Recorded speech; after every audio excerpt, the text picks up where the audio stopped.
cuando Eduardo me sugirió que escribiera un capítulo de este libro, pensé, ¿qué sentido le voy a dar a ese escrito?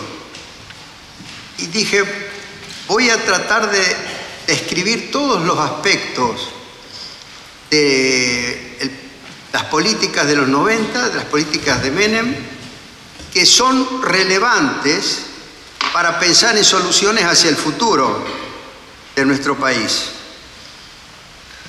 Así debe ser leído ese capítulo. Y hoy voy a tratar de dar unos pocos ejemplos de cómo, detrás de los problemas que hoy vive nuestro país, existe una explicación que es la reversión o la marcha atrás o la anulación de políticas que en los 90 habían dado muy buenos resultados. Comencemos por el hecho de que el ahorro de los argentinos está totalmente en el exterior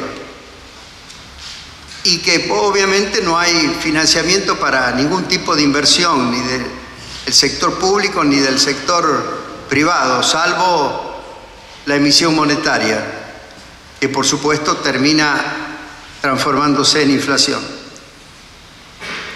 Justamente, un gran logro de la década del 90 fue que la gente mantuviera sus ahorros en el país y que esos ahorros sirvieran para financiar inversiones y actividad económica en el país. Ese fue el logro de la convertibilidad, amén de que eliminó la inflación, pero básicamente posibilitó que el ahorro de los argentinos quedara en la Argentina. Lamentablemente, todo el problema que tenemos hoy en materia de inflación y de falta de recursos para financiar inversiones productivas del sector privado e incluso para financiar genuinamente inversiones del sector público, tiene que ver con el hecho de la destrucción de la convertibilidad. Pero mucha gente dice, bueno, había que devaluar. La devaluación no era la destrucción de la convertibilidad.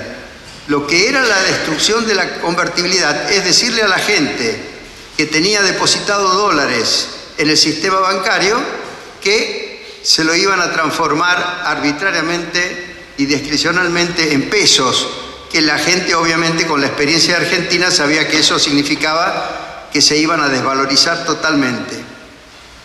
La pesificación compulsiva de la economía, decidida lamentablemente por el expresidente Duhalde, muy mal asesorado por dirigentes de la Unión Industrial que lo único que pensaban era en sacarse de arriba sus deudas, aunque fuera a costa de quitar todos los ahorros a los argentinos. Bueno, eso demuestra también que no todos los dirigentes políticos tienen la intuición y la inteligencia para advertir la consecuencia de las medidas que adoptan. Hoy por hoy se alaba como un gran acuerdo entre Duhalde y Alfonsín con la mediación de la Iglesia para sacar al país de la crisis que, como dice Asís, fue una crisis autogenerada por los que después aparecieron como resolviéndola.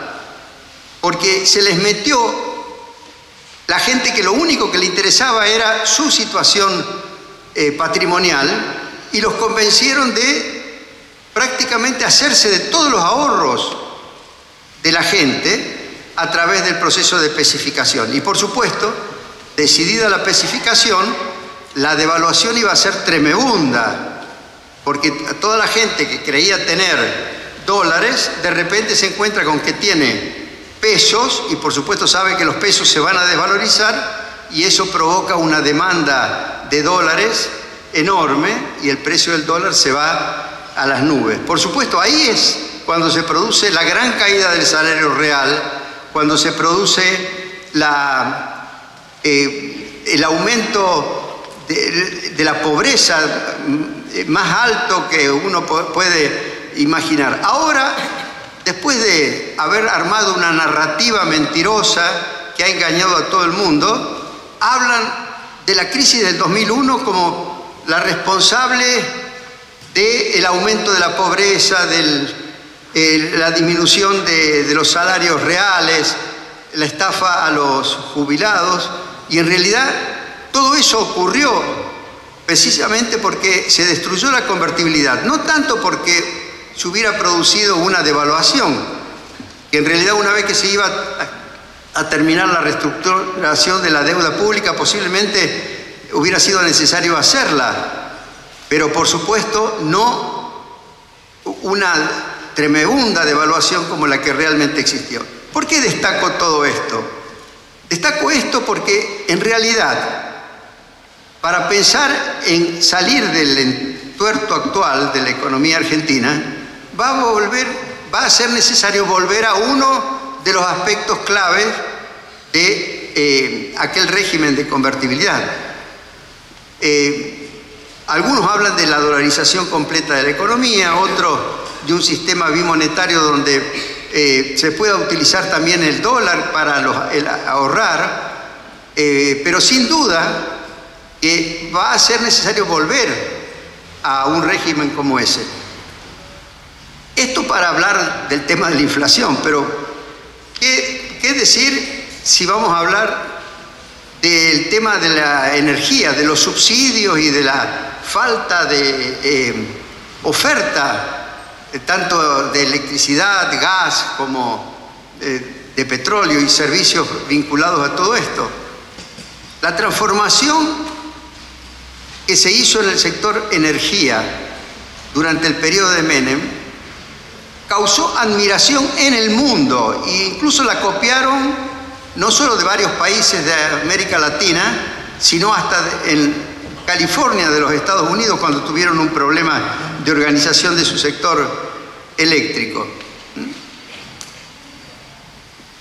Y pasamos de importar combustibles, de importar electricidad y de cortes de electricidad enormes a tener un superávit muy importante al final de la década. Y por supuesto todo eso se hizo con inversión privada.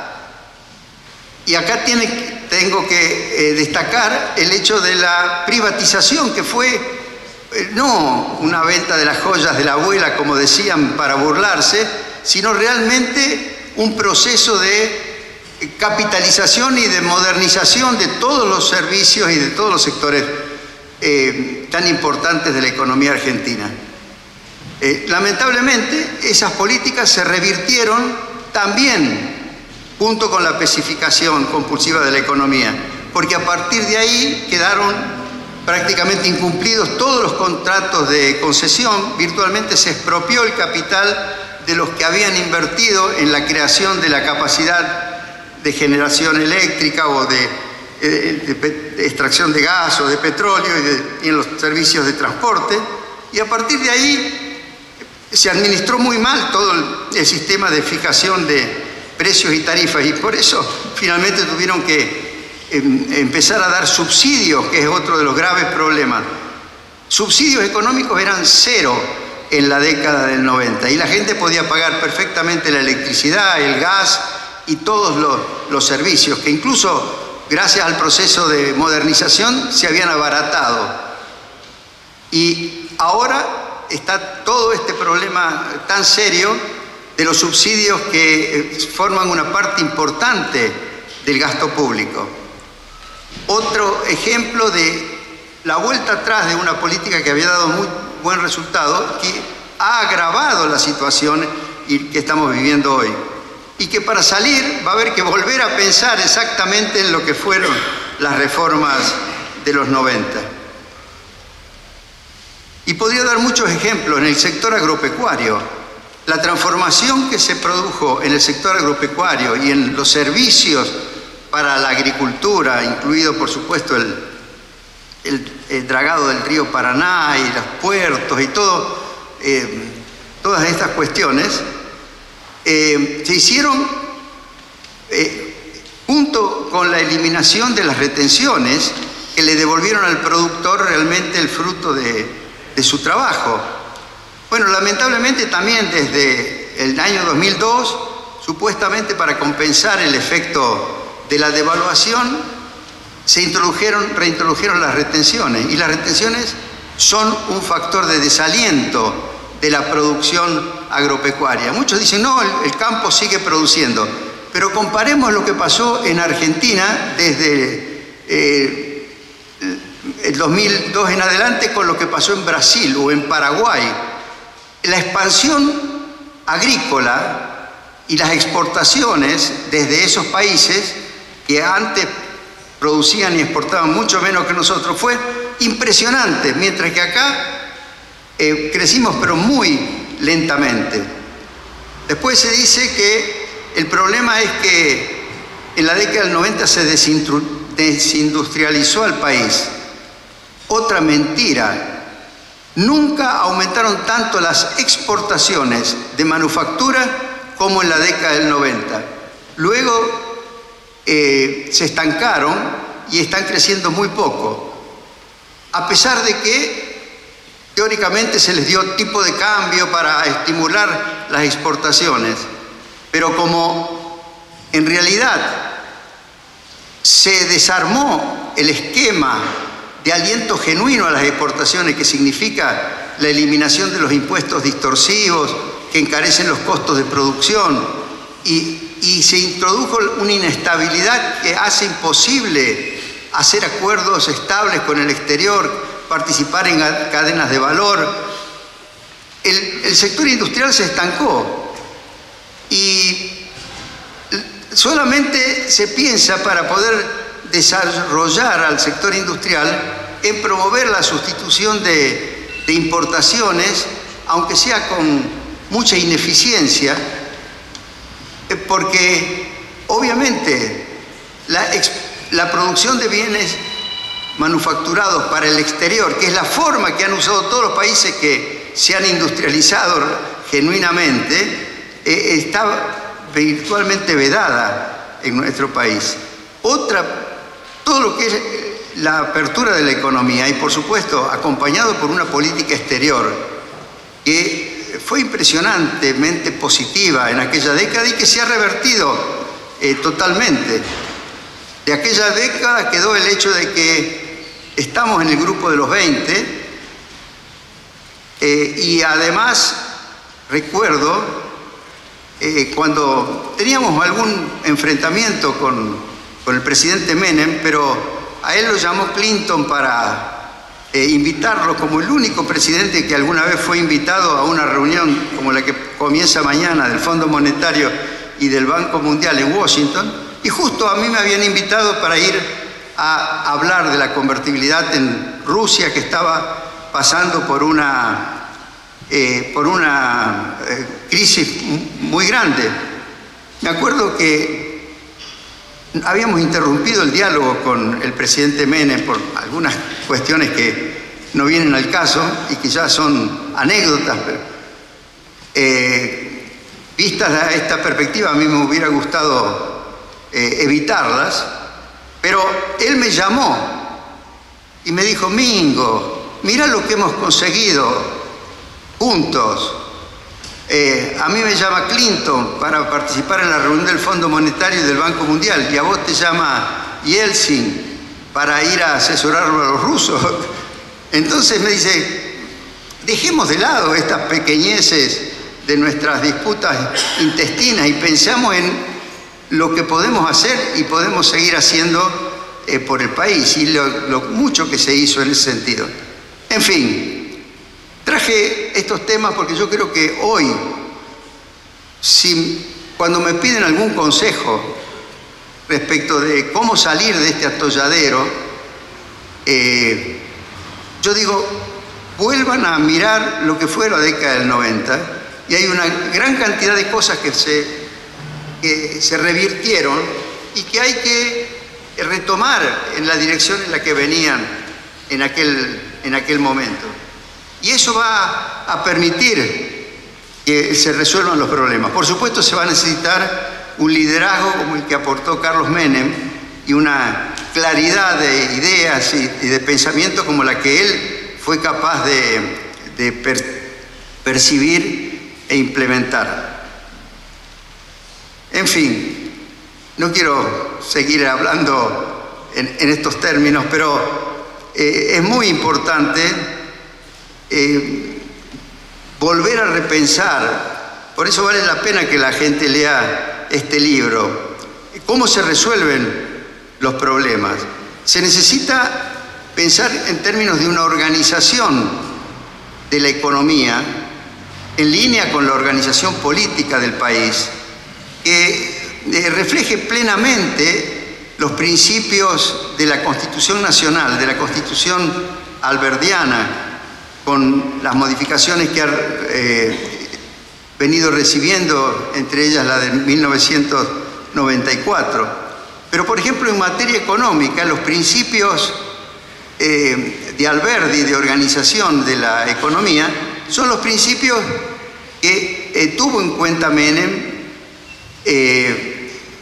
y yo se lo explicaba cuando hablábamos de los temas de esa manera, para poder provocar esta transformación y esta modernización tan impresionante de Argentina.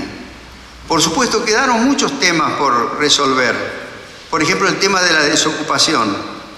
Pero Menem era tan perceptivo de que donde había ideas para resolver, que lo invitó a Armando Caro Figueroa, que tenía la experiencia de España, que había partido de una desocupación del 22% y había logrado en varios años reducirla. Y Armando Caro Figueroa trajo esa experiencia y en realidad empezó a bajar la desocupación de manera genuina, no con medidas esotéricas como, por ejemplo, decir una fuerte devaluación para supuestamente dar un incentivo a las exportaciones y que en definitiva no resuelve ningún problema. En fin, yo creo que vamos a necesitar en el futuro un líder como Menem para salir del atolladero en el que estamos ahora. Muchas gracias.